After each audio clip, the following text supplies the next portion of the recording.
You'll find them in just about every Palestinian home, whether it's a jar tucked away in the kitchen, olive oil poured over a meal, or even soap made by hand. Olives are everywhere. But for many, they're more than just food. The tree, firmly rooted in the land, a symbol of resistance, even during the darkest of times. I'm Stefanie Dekker, and welcome to The Stream.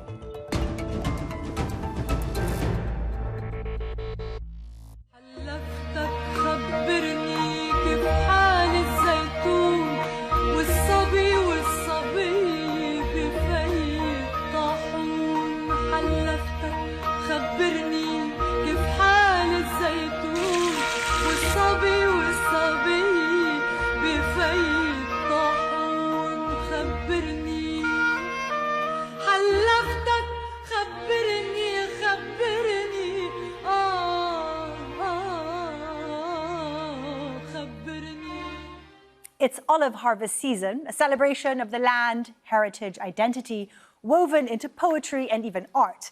Now, it's also economic. The olive harvest is an important source of income for tens of thousands of families all over Palestine. But this age-old tradition is increasingly being attacked by violent settlers. And while that's been going on for decades, this year, rights groups say, the attacks have been, quote, unprecedented.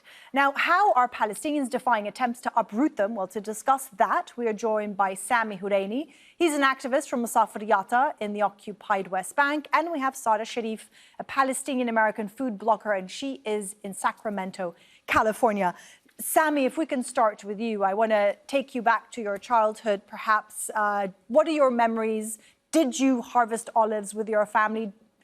And if, let's say, the world could accompany you on an olive harvest with Palestinians in the occupied West Bank, what would you want them to learn? What would you want them to feel? Hi, Stefanie. Thank you for having me. Me, as a child growing up in Masafriyatta, I used to go with my grandmother and my mother and my father and my sisters and my brothers to harvest our olive trees. And this is the tradition we grow up with. Every year we have the season coming and we all prepare ourselves and head to. And it's also the tradition that many Palestinians are doing and used to do in the past. So it's an old tradition. Historically, Palestinians have been doing it, where families are gathering, where there is the nice moments together, the peaceful moment together, to do this harvest, to do this work together, this moment. In Masafer Yatta, for decades, the olive tree, as the Palestinians have been facing the breaking of the olive trees by Israeli settlers and destroying them. I used also, when I was a child, to see the broken trees and destroyed by the Israeli settler beside the daily crime they are committing against us, additionally to the Israeli soldiers who have been also continuously destroying them and with bulldozers and breaking them. We grow up with this life of farmers and agriculture, and this is a very beautiful, peaceful moment, very peaceful life, but has been interrupted always by the Israeli occupation. Sami, let me just jump in there. I want to go deeper into the settler attacks. You, of course, are an activist and you accompany and protect many of the communities when they do the olive harvest now. Sada, I just want to go to you. You are thousands of miles away in California. I love your Instagram page and how you present the food. What is your connection to Palestine? Have you ever visited? And how is it that you are getting your message across? So I have had the opportunity to visit Palestine. My last trip was actually in 2016. So I really hope that I get the opportunity to visit it again soon. My family is from Al Khalil. So yeah, as far as what it means to me, I said this in my last video, that when you're curing a jar of olives or preserving a jar of olives, you're not just preserving the olives, you are preserving our traditions, our heritage in every single jar. And it's so important for me to preserve these traditions for myself, for the future generations in my family, and for anyone who is interested in learning about Palestinian traditions through food. So yeah, it's kind of been a hobby for me, but now it's kind of evolved into something more because, you know, I want people to learn about the Palestinian cuisine. And I'm not a chef, I'm not a cook, I'm simply, you know, a Palestinian who wants to hold on to these traditions. Khalil, of course, is Hebron, and Hebron is a city in the occupied West Bank that is really a microcosm of the settler problem. Well, Manal Al-Tal is an independent journalist in Bethlehem, and she interviewed Palestinians harvesting their olives in Bethlehem for us. Take a look. Today I'm joining a Palestinian family who have finally been able to harvest their olive, even though months past the usual season. This family and so many others across the West Bank has been prevented from reaching their land by Israeli forces and also settler violence. This is the Israeli settlement, and here we are.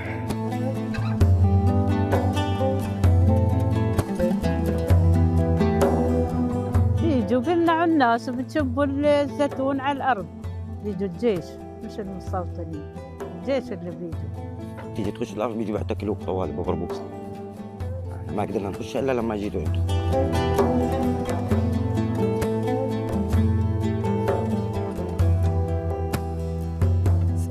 It used to be a family gathering. Now it's a public event, and it needs human rights defenders and activists to help make this happen. And Sami, you're one of those who helps try to protect the Palestinians when they harvest their olives. Describe to people who don't know what these settlers are like, what these settlers' attacks are like. Describe what they do, how they operate, what is their intention? The Israeli settlers are the one who are living illegally, the Israeli who are living illegally in the settlement in the West Bank according to the international law.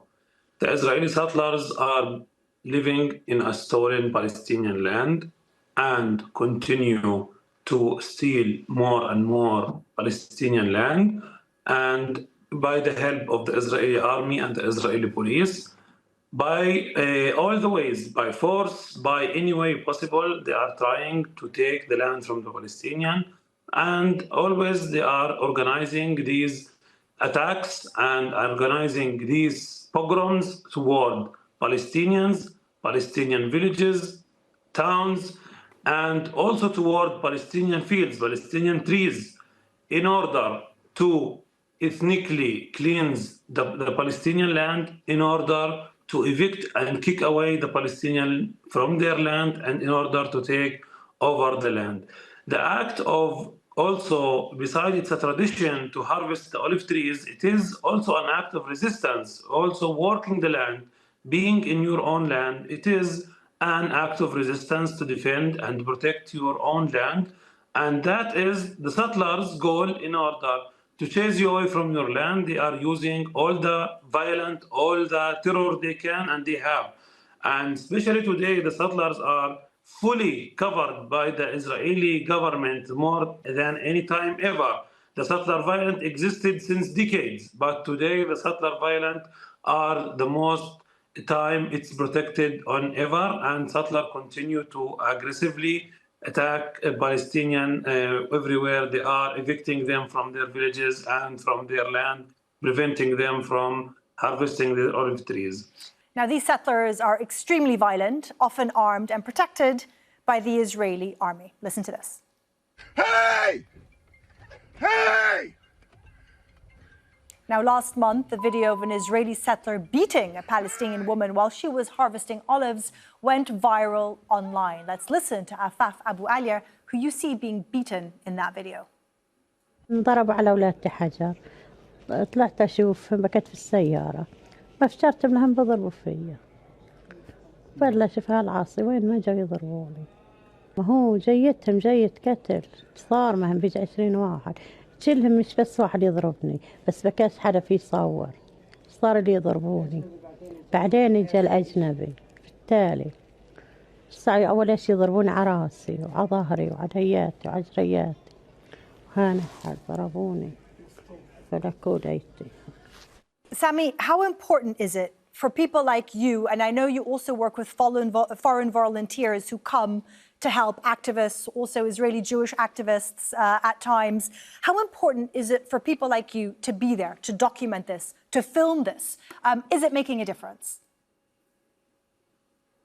It is important to go with Palestinian farmers to their land and to accompany them from an activist point of view that always the Palestinian need accompanied by Palestinian activists and by the international solidarity activists and by the Israeli left-wing activists in order to provide a kind of protection. We are all here under the occupation and under the settlers. We are all no one protected, but we all as an activist to try to break all these policies that the settlers and the Israeli soldiers are trying to put to prevent people to go to their land, we reject, and even with the risk, we try to go hand by hand, shoulder by shoulder next to each other in order to reach these fields, to reach these olives that they are trying to take and to steal. And it's completely important to have different activists with the Palestinian families, because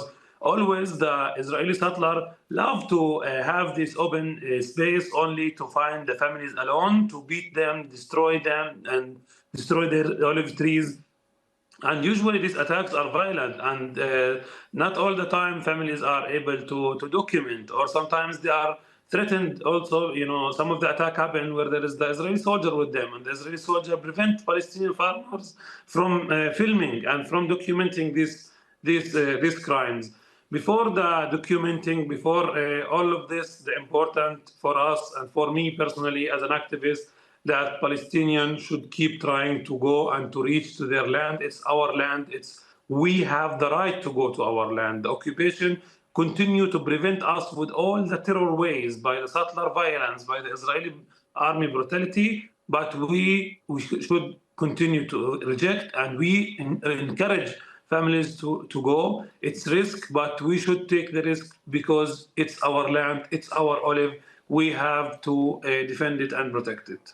It is very dangerous. These settlers are incredibly violent. I have been going to the occupied West Bank for years, seen them, met them myself, armed, protected by the Israeli army, and Palestinians, as much as the resistance of activists in trying to protect them, really have very little power. And I think also worth remembering that it is now also this ideology is in the Israeli government, this settler ideology. And interestingly also, Sami, what you were saying, that this has been going on for decades. I want to quote a poem from the Palestinian poet Mahmoud Darwish, who of course needs no introduction. He wrote, "The olive grove was always green. It was, my love, but tonight the blood of 50 victims has turned it into a crimson pond. Please don't blame me if I can't come. They've murdered me too." So this gives you a sense of how long this has been going on for. Sada, you are trying in your own way to tell the story of the Palestinians. When you look at, you're in the US, do you feel like people internationally understand what Palestinians are going through in the occupied West Bank, in Gaza, in occupied East Jerusalem? Even I know it's much more being spoken about now after Gaza, but are things changing? I mean, I think you do feel some sort of a shift. You know, like with sharing things online, for example, I mean, obviously we see the appropriation of food, right? You see Palestinian food labeled as Israeli or watered down as Middle Eastern or Mediterranean. And, you know, with these traditions and with sharing about, you know, the Palestinian olive harvest or Palestinian recipes, it's a way to kind of take back the narrative and, you know, showcase these recipes, but also really just humanize Palestinians. And you, again, like you do see this shift. You do see that, people are responding a bit more to these recipes or to these things that we're sharing online. And definitely, I think seeing what's happened in Gaza, you are seeing a lot more people stand with Palestinians. Well, it's not just Palestinians and people that are being attacked in these settler attacks, but the olive trees too. Now, keep in mind that these trees take years to grow. They can become hundreds of years old, even some of them over 1,000 years old. So when an olive grove is destroyed, it's not just a loss for the season, it's the erasure of decades of labor and love. Now, let's take a look at the numbers. Since the start of Israel's war on Gaza, at least 1.1 million trees have been destroyed across the Strip. That is a huge number. Meanwhile, in the occupied West Bank, more than 30,000 olive trees have been damaged or destroyed since 2023. And there have been more than 250 settler attacks against olive pickers this season alone. Sami, this is also an economic attack, isn't it? A lot of Palestinians depend on the olive harvest, depend on their olives for, sustaining their families. So how would you describe these attacks, the impact that it's having on the livelihood of people there? Yeah, these attacks of breaking and destroying the trees are really impacting the families a lot, and also preventing the families from reaching their fields, and is also damaging their economy. And also the settler stealing the field and the crops of the olive trees is also affecting a lot the families' income in Palestine. A lot of families are waiting for the season in order to get some income from it, and the settler are always without mercy. They're the enemy of everything that is Palestinian or related to the Palestinians. So the olive tree take a lot of time for the planting, a lot of work, a lot of efforts until it grow up, until the people get them. In the same time, in one night, settlers come and break and then destroy them, and in order to really affect these families and destroy their income, but also to lose the land, because usually Palestinians are going to this land and always to work them, to water the trees, and this is also can reach to the big loss that the settlers are breaking the trees in order to say or to claim that they should not get closer because they have nothing to take care about in this piece of land, as an example, and then the settler can say that Palestinians are coming to make troubles. So the settlers are using all the ways possible in order to push the Palestinian away from their land, from breaking the trees, and so on. Sada, if we're talking about the olive, and you highlight cooking and Palestinian cuisine, which of course is so sort of cultural and traditional and personal and emotional, right? Cooking is emotional. How are you getting it across, and is it possible to your audience online that an olive, it isn't just an ingredient, right? It conveys happiness, it conveys pain, as we've been listening to. How do you try and get that across? With recent posts, it's been kind of telling stories. So, with the olive harvest here with my family, it's just something that we do on a really, really small scale with just a couple of trees that we have out front. With other recipes, I reach out to other family members or friends who are willing to teach me, and then that way I can put it out online.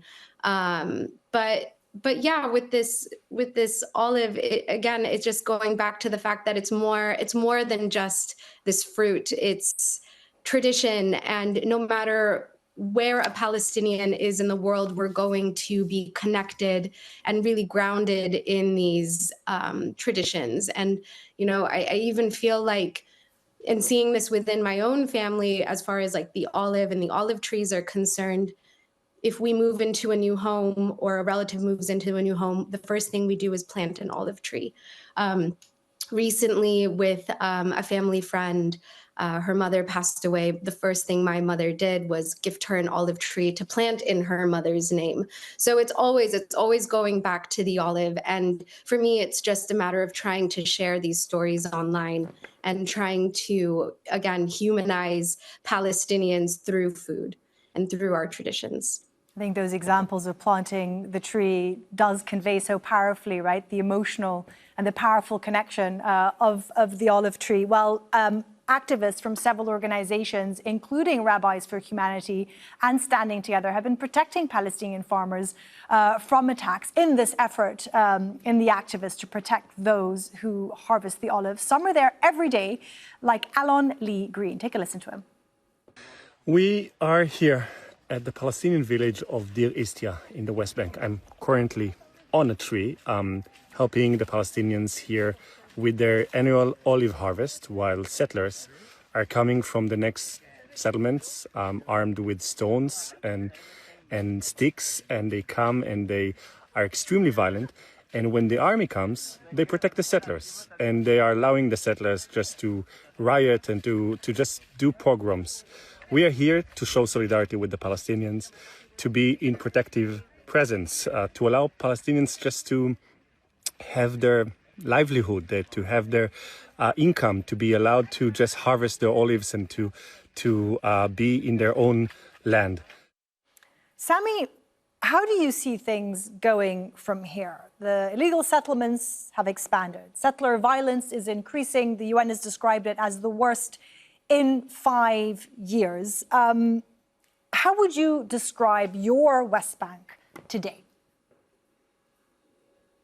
Yeah, the situation is very difficult at the moment in the West Bank, and every day is just getting worse and worse due to the oil situation happening from the ongoing Israeli army aggression and policies in daily basis on the life of the Palestinian in our life.